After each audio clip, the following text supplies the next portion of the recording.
terrible is their life. But I have news for you. Sometimes when you come near death, when you go through suffering, you get a second chance at life. And you turn your life, every moment of your life, into the best that it can be. And this is the story of Larry LeVian.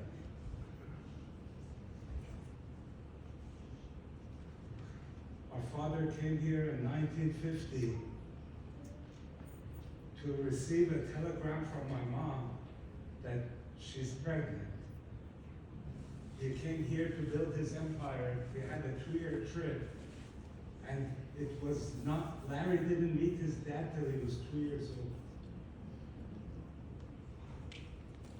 Larry lost a baby brother at the age of 5. He lost his 9-year-old sister at the age of 6.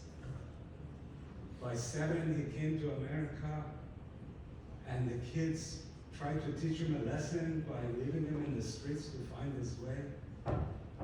The suffering happened again and again,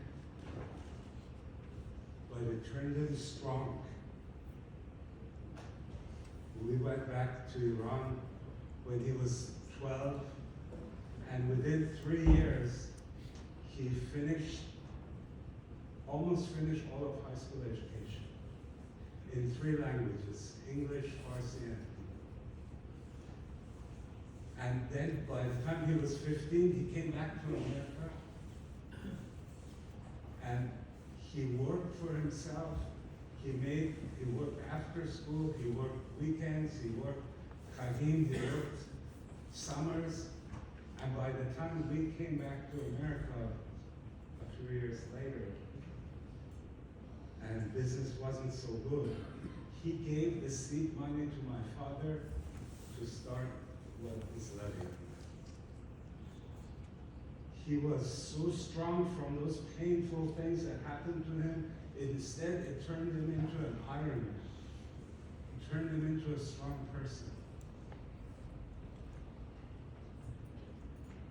Our business took us to New Mexico, Albuquerque, the jewelry business, and him and Alan and Sam all moved there, even I moved there.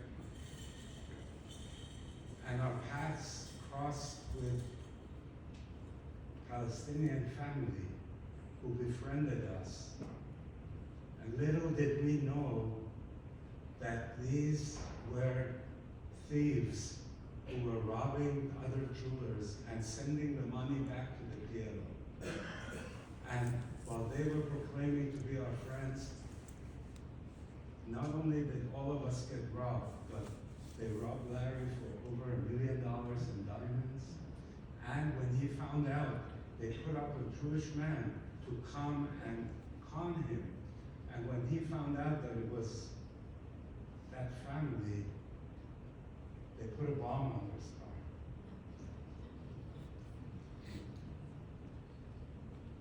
So he came back to New York, and he came towards Hashem.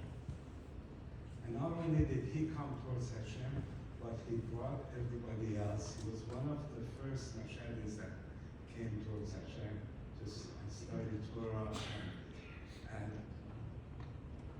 Rabbi Ben Chaim guided him with tzedakah, with Shabbat, with Torah, and he became a role model. He started to be selfless and to help other people. He was on the original NYC. He was on the first central board, I believe, as transitional central board. He was first 2 terms of the synagogue board of this synagogue. And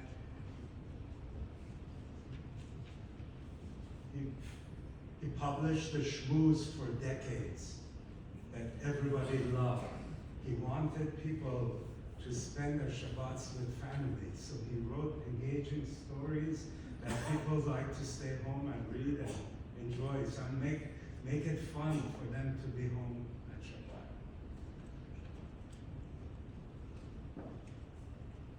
He sometimes tried to get his messages across by writing poems, by writing stories, but he had this inner strength that every time he would get hit, he became stronger. When you talk to his children, he was the most amazing father. They cannot stop telling you the stories of what a great father he was. When our cousin William got sick and he needed a kidney and he couldn't get, the doctors couldn't help him, Larry made it his mission to find him a kidney. And they told him it's impossible.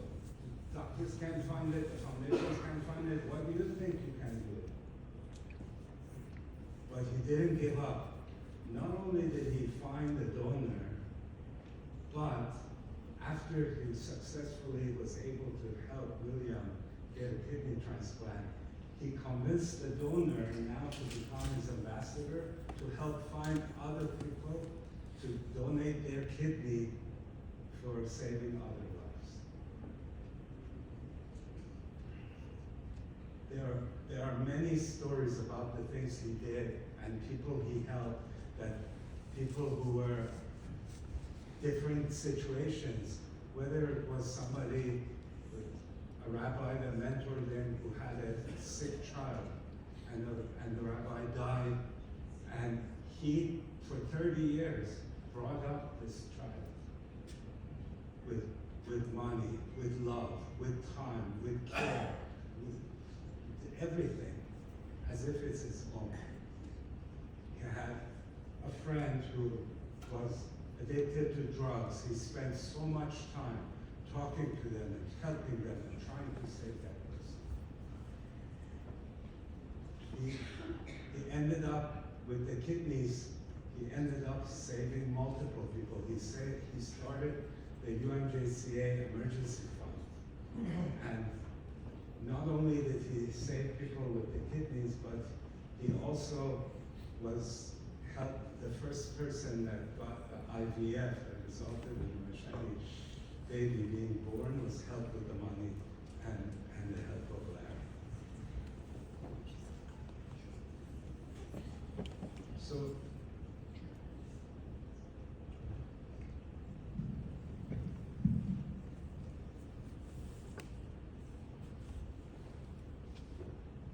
So he had developed a strong emunah, something that he believed that whatever happens is the will of Hashem and we accept it. And so when our late father passed away 25 years ago, and within a few weeks after, he developed Parkinson's disease in a very advanced way, he was strong in the way he handled it. While everybody else is crying and saying, what are we going to do now? He said, this is what I have. I'll live with it. He had an emunah that was unbreakable.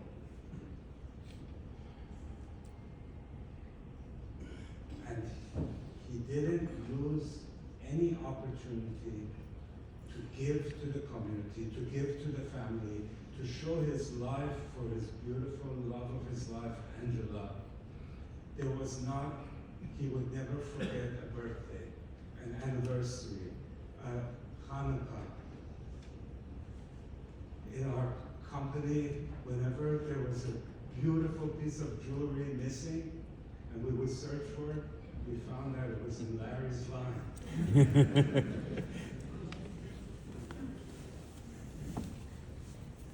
And as his disease advanced, he didn't let it take him down. He did his tefillah every day until the end. Even when he was on life support, he would put on his tefillin. He would do his tefillah. It was so difficult. People couldn't imagine what is going on here. He's on a went and he's doing his tefillin and tefillah. And the end, 2-3 months ago, when Angela, the kids, they were saying, you know, we're so sorry for what you're going through. He says, no, I have a beautiful life. I have a beautiful life. He was thankful till the end. Then he contacted Musa and I that he wants to meet.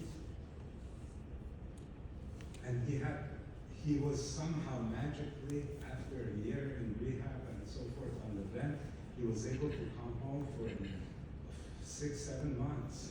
He contacted us, I want to talk to you. And he said, you know, he couldn't talk, he barely could write, but he was able to tell us that he saw this house before he was on life support, and that he wanted to buy it for Angela. And he even was able to accomplish that in his situation. He magically, his life was like a miracle. Magically, before he had gotten so bad, he had started writing a Sefer Torah, but then when it was being written, he was on life support. We didn't know how it was going to end, but he was able to come home, he was able to come to the synagogue, he was able to attend the dedication as if everything is just fine. He never gave up.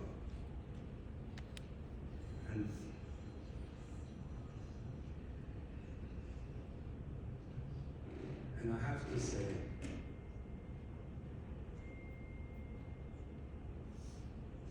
he was also fortunate to have such an amazing family. And never in my life have I seen anybody do what Angela did for Larry. Never have I seen somebody so strong to be able to go through such difficult time, be there for every doctor's appointment, with the file, with the history, all prepared, be able to go through all his hospitalizations, everything that he went through, and stand tall. And their love affair was a love affair. There are folders of love letters that they wrote to each other, of poems that he wrote for her, of so much happiness and beauty that when we look back, he shined. The fact that he became a hostage of these horrible things is what caused him to be the amazing person that he is.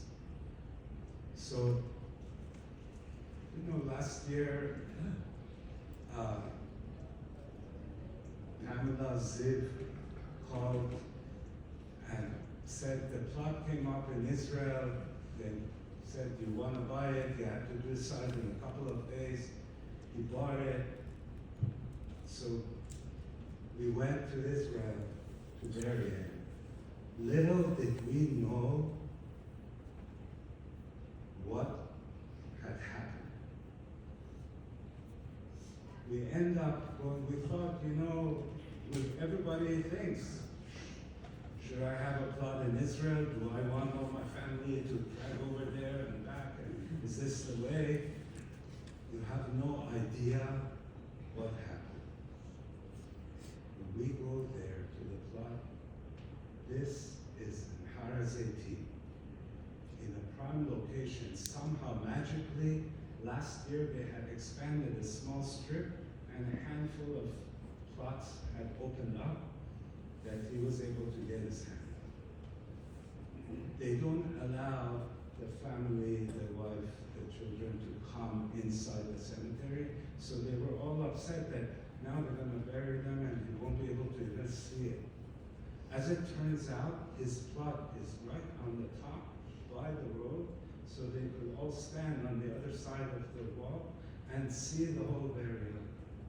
And it has the view of the whole old city and the Golden Grove, and the whole thing is in front of you, and you're surrounded by the kevers of all the tzaddikim.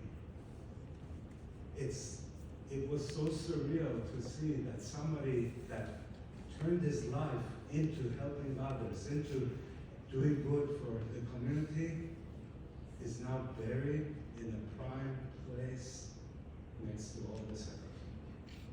And this is the story